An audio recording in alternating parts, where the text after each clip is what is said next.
स्वदेशी मूवमेंट, और इस नाम से ही पता चल जा रहा है कि अब हमारी जो लड़ाई थी वो था कि भारत में भारत का ही हर तरीके से वर्किंग स्टाइल रहेगा। और ये आई गेस ये 1905 का मूवमेंट था, और ये मूवमेंट बहुत बड़ा इम्पोर्टेंस रखता है हमारे लिए। देखिए हमारे पास इससे भी बड़े मूवमेंट्स रहेंगे जब हम आगे की हिस्ट्री पढ़ेंगे, बट अभी जब हम इस मूवमेंट को पढ़ेंगे तो हम ये समझेंगे कि मॉडरेट्स और एक्सट्रीमिस्ट, इनकी जो आइडियोलॉजी था, इनका जो वर्किंग स्टाइल था 1885 से वो 1905 में कितना बखूबी रिफ्लेक्ट होता है। सबसे पहले कॉज, कोई भी मूवमेंट का कारण क्या था? ब्रिटिश गवर्नमेंट ने एक अनाउंसमेंट कर दी थी कि अब वो बंगाल को तोड़ेंगे, और वो तोड़ेंगे किस तरीके से कि अपना बंगाल का रीजन और बिहार और उड़ीसा ये वेस्टर्न बन जाएगा और ईस्टर्न पार्ट में असम आ जाएगा। कहा क्यों? बोला कि बहुत बड़ा रीजन है और इसे ना एडमिनिस्ट्रेशन वाइज हैंडल करना बहुत टफ है। सरासर झूठ था।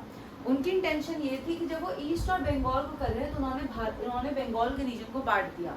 इस रीजन में बंगाल के बोलने वाले लोग, बंगाली भाषा के बोलने वाले लोग खुद माइनॉरिटी बन गए, पहला कारण। और ये जो ईस्ट और वेस्ट की जो लड़ाई थी, यहाँ पे हिंदू मेजोरिटी आ गई थी, यहाँ पे मुस्लिम मेजोरिटी आ गई थी। यहाँ की कैपिटल कलकत्ता थी, यहाँ की कैपिटल दक्का थी। तो ब्रिटिशर्स हमेशा जो डिवाइड एंड रूल की पॉलिसी करते थे, उन्होंने यहाँ पे भी कर दी, भाषा के आधार पे और रिलीजन के आधार पे। तो ये था कारण।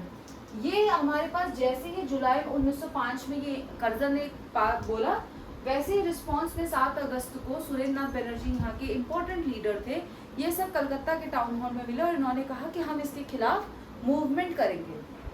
ठीक है, मूवमेंट के सेंटर्स क्या थे? पहले उससे हम आ जाते हैं कि जब मूवमेंट करेंगे तो मूवमेंट के तरीके क्या थे। हमने पॉलिटिकल रैलीज करी, हमने प्रोसेशंस निकाले, ठीक है, शिवाजी फेस्टिवल और गणपति फेस्टिवल ये हमारे पास रहेगा। अब सेंटर्स क्या थे हमारे पास? तिलक was handling Bombay, Delhi was under Hyder Raza, Ajit Singh and Lala Lajpat Rai UP and Punjab, Chidambaram Pillai was in Madras।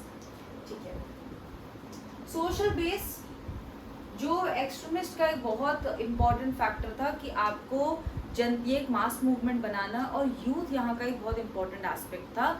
उसके बाद हम बोलेंगे विमेन ने भी यहाँ पे आए और यहाँ पे उन्होंने रैलीज में पार्टिसिपेट करा। Very good. मुस्लिम कम्युनिटी दूर रही, और वो दूर रहने का कारण था मुस्लिम लीग का बन जाना। ठीक है, मुस्लिम लीग नेक्स्ट कवर होगी। Important events.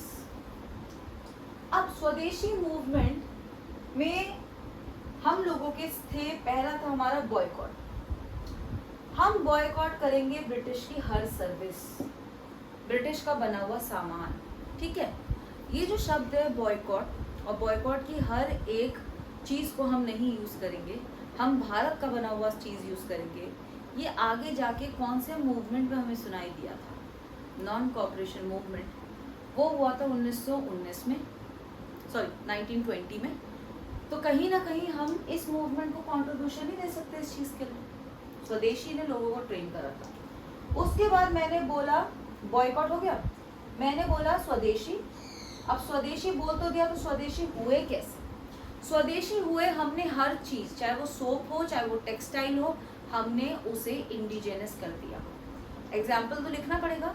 चिदम्बरम पिल्लई जी का जो एफर्ट था, स्वदेशी स्टीम इंजन कंपनी, उसने ब्रिटिशर्स को बखूबी टक्कर दी।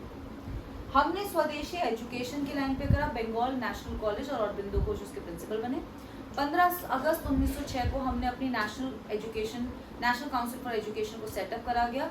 वर्नैकुलर मीडियम के माध्यम से हमने एजुकेशन को टेक्निकल, साइंटिफिक और कल्चरल बेसिस पे उसे एक्सपैंड करा।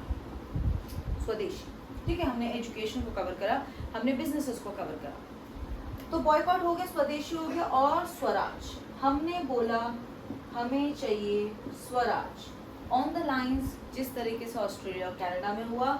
और चौथा पिलर था नेशनल एजुकेशन, ये हम कवर कर चुके हैं। और बिंदु घोष वाला पॉइंट लिख दीजिएगा, नेशनल काउंसिल फॉर एजुकेशन। तो ये आंसर राइटिंग में ये पिलर्स थे स्वदेशी मूवमेंट के। अब आ जाते हैं हम लोग आईएनसी के सेशंस पे। आईएनसी के 3 सेशंस बहुत महत्वपूर्ण है। 1905 जी के खोखले बनारस, वहाँ पे स्वदेशी। 1906 दादा भाई नारोजी, वहाँ पे स्वराज। और 1907 was Surat split. Bharat split क्या थी, देखिए 1905 में इट वाज गोखले, 1906 में तिलक या लाला लाजपत राय में से कोई भी एक बन जाए आपका आईएनसी का लीडर, मतलब सॉरी आईएनसी का प्रिसाइडिंग लीडर। लेकिन ये हो नहीं पाया, दादा भाई नारोजी जी का नाम आ गया और जिस तरीके से मैं बोलती हूँ लीडर्स की काफ़ी ज़्यादा पॉलिटिकल रिस्पेक्ट होती थी, वही चीज़ को फॉलो करा गया। ठीक है, तो 1907 में इट वाज डिसाइडेड अब तिलक बनेंगे और सेशन होगा नागपुर में।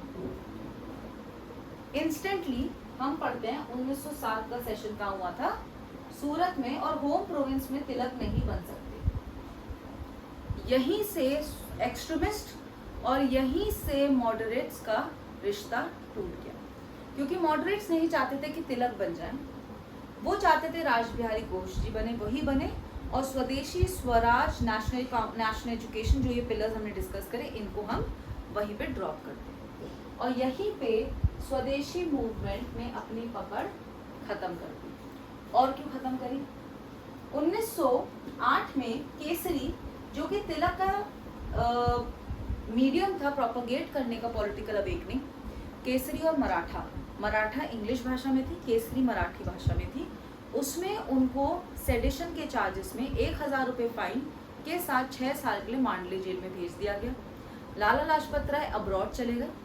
बिपिन चंद्र पाल और अरविंदो घोष ने एक्टिव पॉलिटिक्स से अपना रिटायरमेंट ले लिया था, और उसी के चलते ये जो इतनी बड़ी पकड़ थी ना, कैंसिल हो गई। ठीक है, बट एक क्वेश्चन अगर बनना चाहे, क्या Swadeshi movement had no impact, या how Swadeshi movement was highly important in forming larger movements like India non cooperation movement and civil disobedience movement. तो आप देखिए ना, ये बॉयकॉट शब्द, स्वराज शब्द, अच्छा कहाँ से आया था, कृष्ण कुमार मित्र की संजीवनी नामक मैगजीन से ये हमें इंस्पिरेशन मिली। So this was our Swadeshi movement. इससे रिलेटेड हमारा यही मेंस का PYQ बन जाएगा।